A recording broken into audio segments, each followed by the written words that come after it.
welcome to Full Sport Press. I am Zac. And Peyton. How are you doing today? Good. Just got back from Panthers training camp, so Ooh, how's that? it was pretty good. Pretty good. Bryce look good? He had one horrible interception, and then after that, he kind of locked in and played good the rest of the time. So Nice. Alrighty, well, tell me what you saw this week.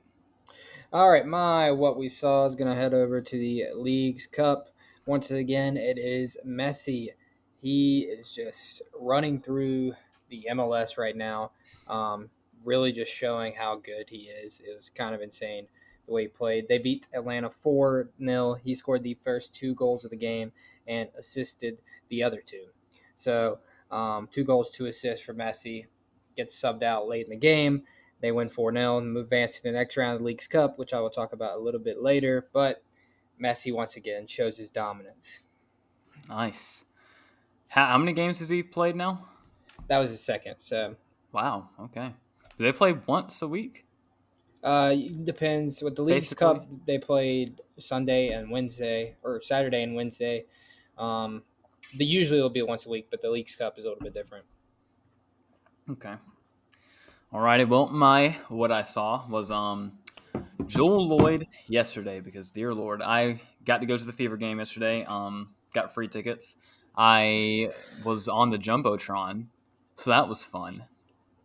First time that's ever happened. Honestly, I did not want to do it just because didn't want to, but I was also like, this is a once in a lifetime opportunity. How do you say no? And I only had to say one word, so. But yes, Joel Lloyd yesterday was amazing. She had 26 points, absolutely scorcher, didn't miss a shot, it felt like. But there was just one shot where it was near the end of the game. It was basically over, but she was still playing in the game and playing hard. She dribbles into the paint and then picks up her dribble and then does like a pivot and turnaround, shoots the ball over Leah Boston while she's falling to the ground and makes it. Just absolutely unbelievable. You love to see shots like that. Joel Lloyd is something else. But, of course, since I mentioned her name, Aaliyah Boston yesterday, again, made some more history. She had her 12th game with 10 or more points on 60% or better shooting from the field, which ties Brittany Griner for the most by a rookie in WNBA history at 12. So, in pretty good company so far. Tell us about your last week's game of the week, Peyton. My game of the week was the U.S. women versus Netherlands. Did not end as planned. It was a tie 1-1. Women kind of just struggled. They weren't really playing their best. I felt like tactically, it was kind of just a slow game. Netherlands went up early, and then U.S. ended up getting one back. It was a good moment though with Lindsey Horan, the captain of the U.S. team. Her teammate banned a donk on Netherlands, did this bad challenge on her, and got a yellow card for it. But Lindsay didn't like it and got in her face, and they were discussing. The referee had to come separate them. That happens. We have a corner right when the corner that happened right before the corner. She scores on that corner to give us the tie. So it was pretty crazy goal from Lindsey Horan. So we tie 1-1, which leaves us in an interesting place going into our final group match, which I will talk about in a minute. Nice. Alrighty. Well, my game of the week was the Dream versus the Mystics. The Dream did pull out a win, 80-73. They're starting to kind of separate themselves from and fighting for that fourth spot with the Wings right now. Both those teams are at 14-11. The Mystics are kind of sliding now. Not looking too good. They're really missing Shakira Austin and Elena Delle Donne.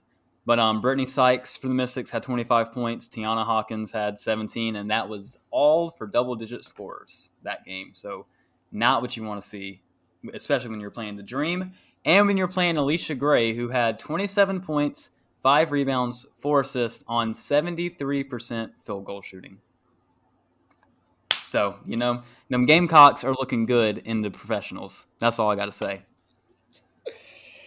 All right, we are moving on to the PLL weekend. Pretty big weekend as far as standings and establishing who's top of the league, who's bottom of the league. So let's start off with the bottom of the league. We had the matchup of two of the 1-4 teams, Atlas and Chrome. Atlas pulls it out 11-9. So Chrome goes to 1-5, officially the bottom of the league, the only 1-5 team. So yeah, not looking good for the Chrome. Then we had next up the Cannons and Redwoods on Saturday night, and Cannons destroyed the Redwoods 16-10. A little surprising. Cannons came in. They've gotten a lot better of the season, but not a great team. We thought, but they are starting to look like a contender, especially with that attack unit firing on all cylinders. They shut down Ryder Garnsey, and that's the second week in a row Redwoods have really struggled on offense. So starting to wonder what's going on there as they move to 3-3. Then moving on to Sunday, we had the game of the week: Archers versus Water Dogs. Both were 4-1, and let me tell you, it definitely lived up to the billing. Final score was 19-18. I believe it's the highest scoring game of the year so far. Archers win 19-18, move to 5-1. The Water Dogs go to 4-2. So Archers have established themselves as the top team in the league. And let me just say, this was action packed. Like first half, it was 13-11. And then, so it kind of slowed down the second half because, man, the first half they were just back and forth, back and forth, back and forth. But just impressive games from Tom Schreiber, of course, for the Archers. He had a great game. And Connor Fields also led that attack unit, 3 goals, 2 assists. So Archers looking like the best team right now, but both Water Dogs definitely put up a fight. Those two could have been a preview for the championship at the end of the year. And then final game of the weekend was Whip Snakes versus Chaos. Whip Snakes coming in, we're 1-4, but kind of a question mark as they barely lost every single game they played.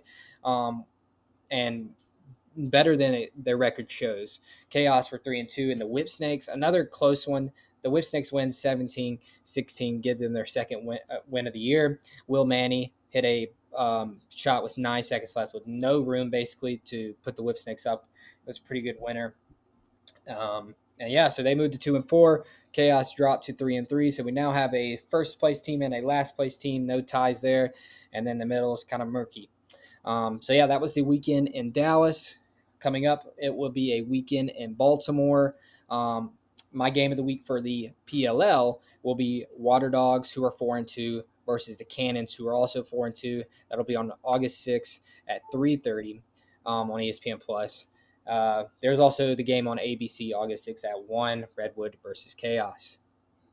And I think that about wraps it up for the PLL. Oh, they actually have 2 games on ABC this week. August 5th at 3 o'clock, Archers versus Atlas, and then the next day at 1 o'clock, Redwoods versus Chaos. So 2 chances to watch it on ABC, and the other 2 games are going to be on ESPN Plus.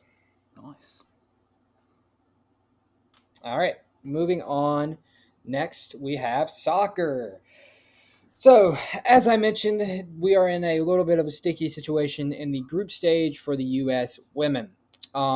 They play, I guess, tomorrow morning is what you would say, at 3 a.m. Sadly, I will not be able to watch that, I guess as I assume most people will be. What? I could if I wanted to.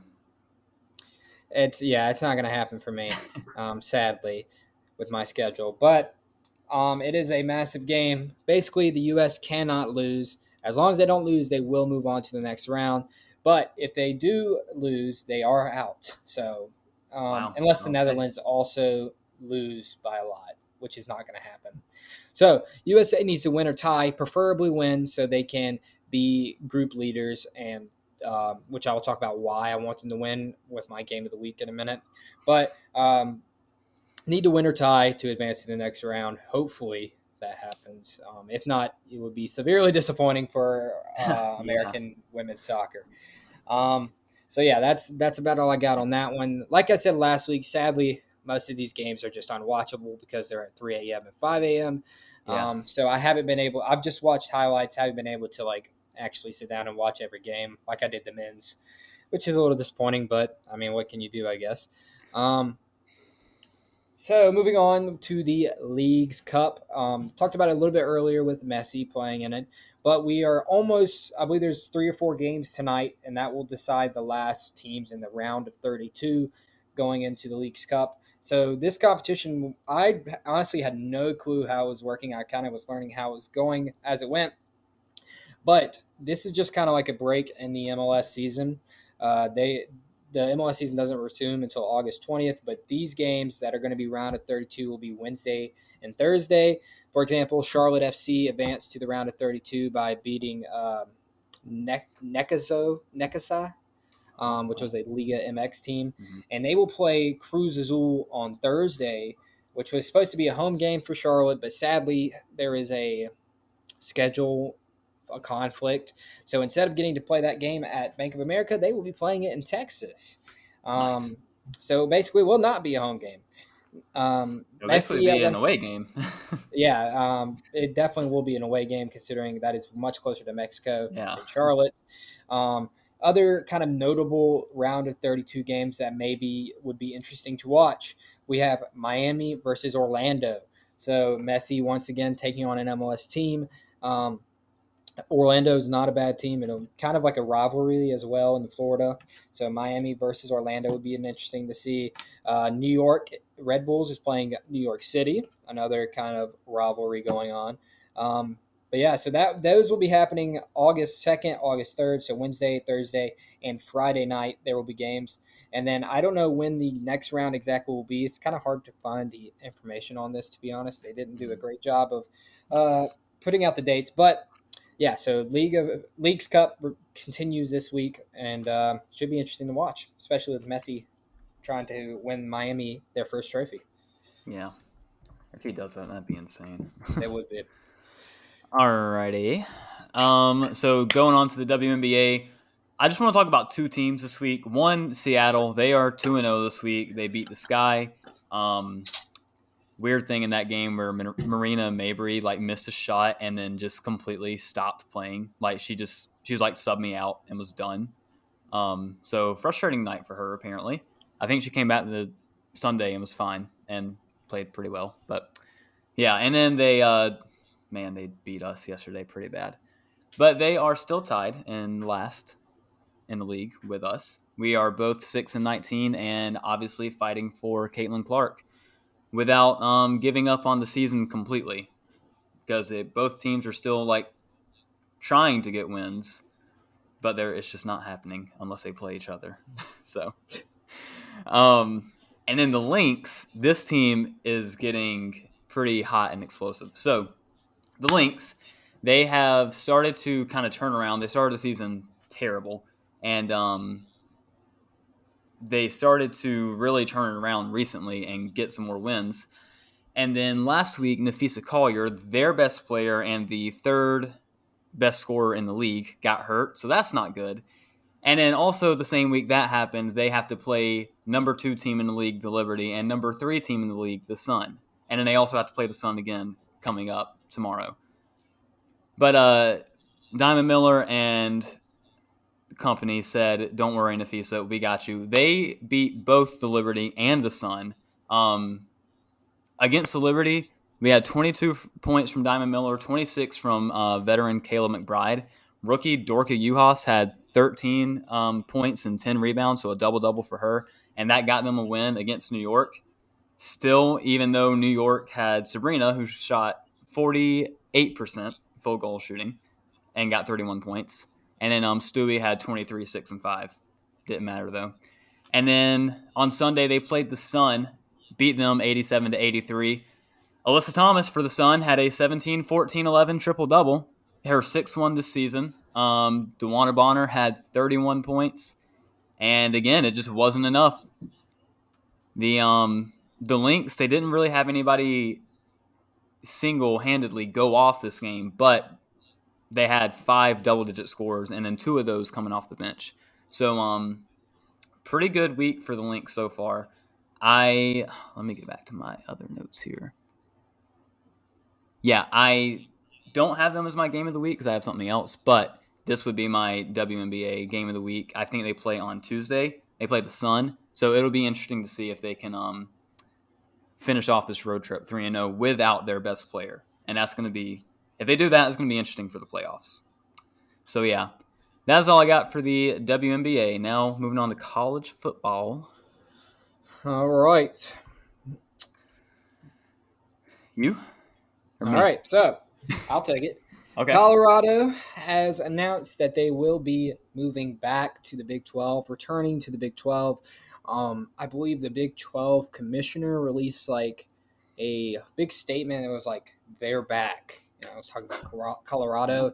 Seems a little overkill, maybe, but they seem to be excited to have Colorado back. Well, they get Dion too, so That is the big thing. The question is, does that make Dion stay at Colorado longer? Let's say if he is successful, or is he still going to be leaving for a bigger? Because I assume Colorado was just kind of like a stepping stone for him. Like he would eventually move on to wherever, but maybe moving to the Big 12 helps him out. But I think more than helping the Big 12, it more hurts the Pac 12. Oh my God! Because we're getting to the point where they're running out of teams. And they're gonna. The question is, are they still a Power Five, losing USC, UCLA, Colorado? And They what are they might gonna? they might lose Arizona State, Arizona, or Utah because the Big 12 is trying to get one of those three to get the 14.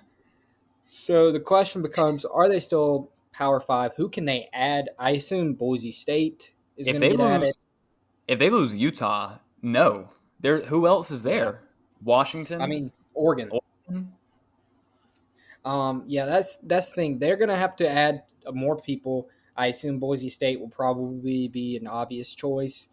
But besides Boise State, thinking just regionally, I don't have any others in mind that would be worthy of being in a Power Five conference. Um, Yeah. yeah, I got nothing besides Boise State there. Maybe Fresno State, but I don't really think Maybe, yeah. so. San Diego I State? No. Yeah, I think More basketball for that. we're getting to the point where it could become almost a big three conferences. I feel like Yeah. ACC, or not including the ACC, honestly, just Big 10, maybe Big 12. Big 12 is I going would to have say to so. add some more power, I think, because they are losing Texas, Oklahoma, Well, and yeah, SEC. but they did add already Cincinnati, UC. BYU, Who? There are two other teams, BYU. BYU, and there's one other one. Who is that other one? It's not you. It's not Um, USF. they Man, should be in it now. is it It's not Memphis? Is it Temple? No, it can't be Temple. They're not good enough. Hold on, I'm pulling it up. Let's see, Big 12. BYU, Cincinnati, Houston. Houston. Okay, yeah. That's right. So I mean, they added those guys, which it's more. I don't like Cincinnati has been good recently. UCF was really good back down the line a little bit.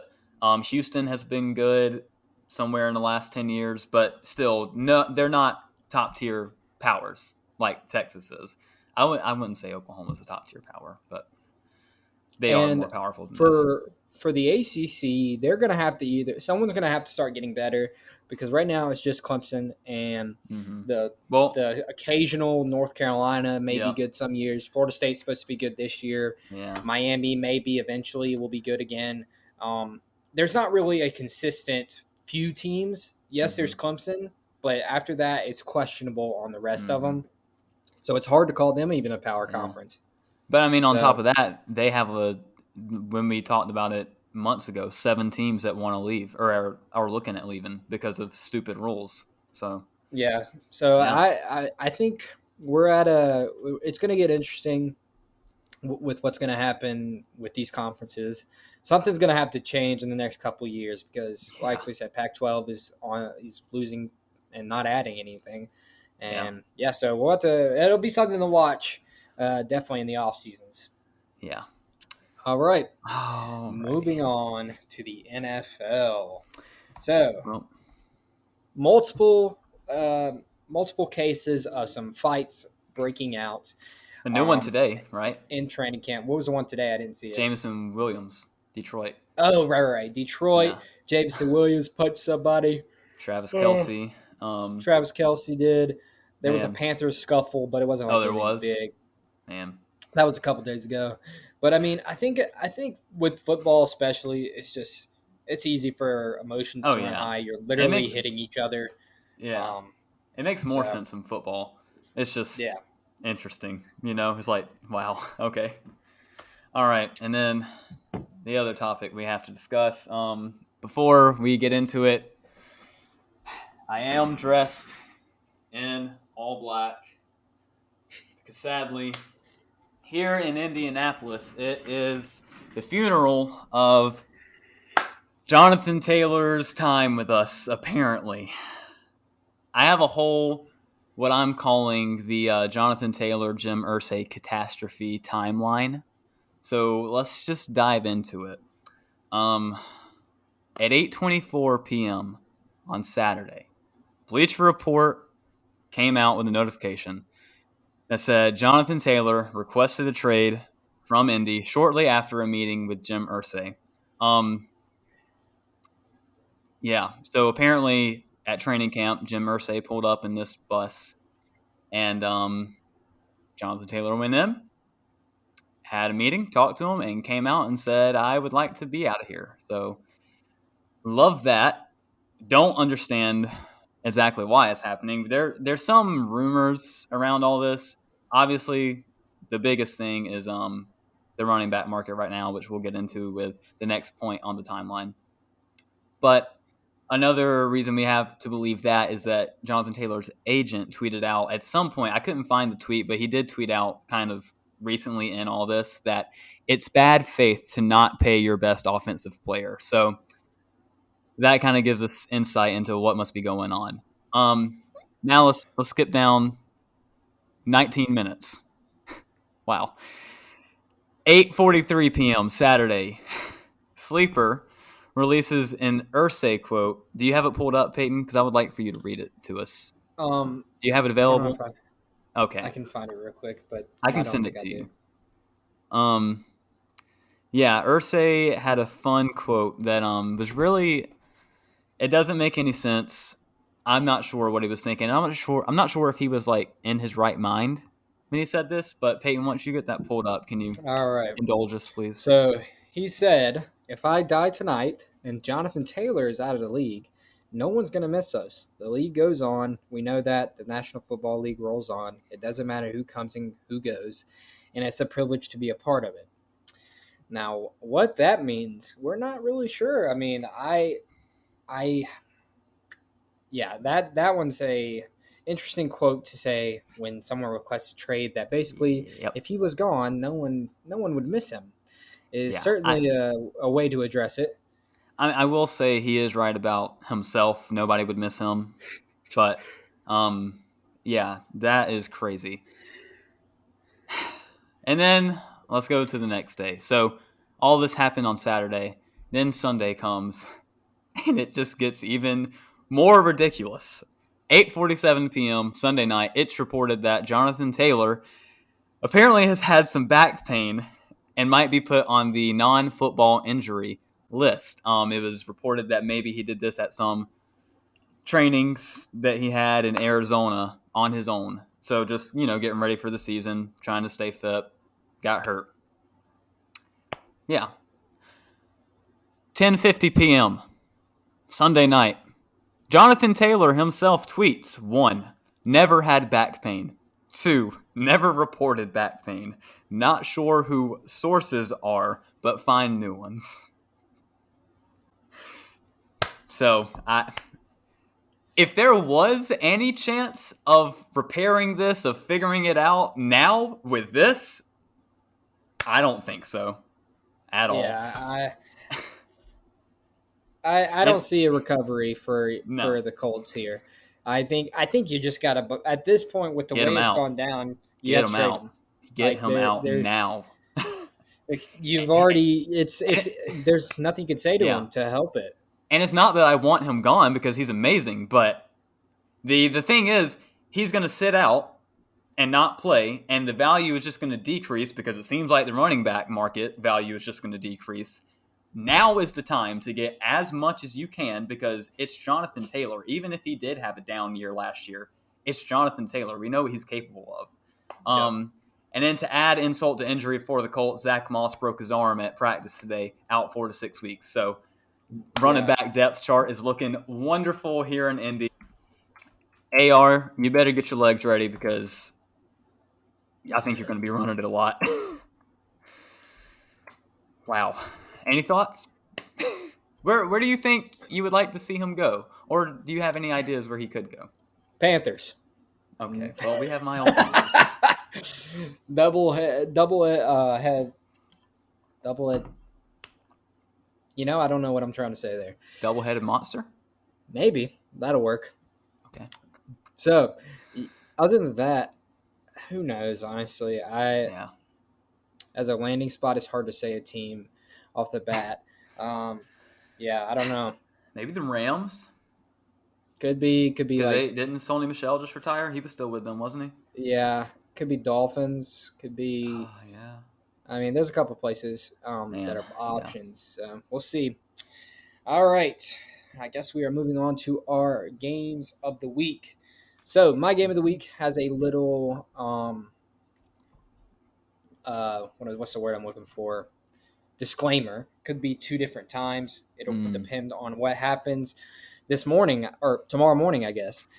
So if the U.S. win their group, we're going to really, for the sake of watching this game, we are going to hope they win their group, because if they do win the group, then they will play on Saturday at 10 p.m. A little late, but watchable. 10 p.m. on Fox. Let's say they do win, they will play the second place team from Group G, which would either be Italy, or it could be Sweden, or it could be South Africa or Argentina. Those are the 4 teams that are options for who we could possibly play. Sweden is really good. I do know that. Now, if we lose, then we will play Sunday at 5 a.m. On Fox. I mean, that's doable. It is doable. Yeah, at least it's not a weekday. Not fun. Yeah. If let's say they do lose, or they come second in the group, so they don't win the group, they come in second. They would play at 5 a.m. and they would play the first place team in Group G. So either Sweden or Italy or one of those teams. So no matter what, they would be playing one of those 4 teams. It just depends on if it's the first place team in that group or the second place team in that group. So if they win, Saturday, 10 p.m. on Fox. If they come in second, Sunday, 5 a.m. on Fox. If they lose and don't make it, then scratch that. One of the PLL games, game of the week. Oh, me. All right, my game of the week, WNBA, obviously. I'm literally not watching anything else, so just waiting for college football to start. Aces at the Liberty. The time has come again, ladies and gentlemen. We saw this about a month ago when they played. One super team versus another. Number 1 versus number 2. Best player in the world, Asia Wilson, versus a very close second, in my opinion, Brianna Stewart. In Sunday primetime, it's going to be great. This is game apparently 2 of 5 in the regular season.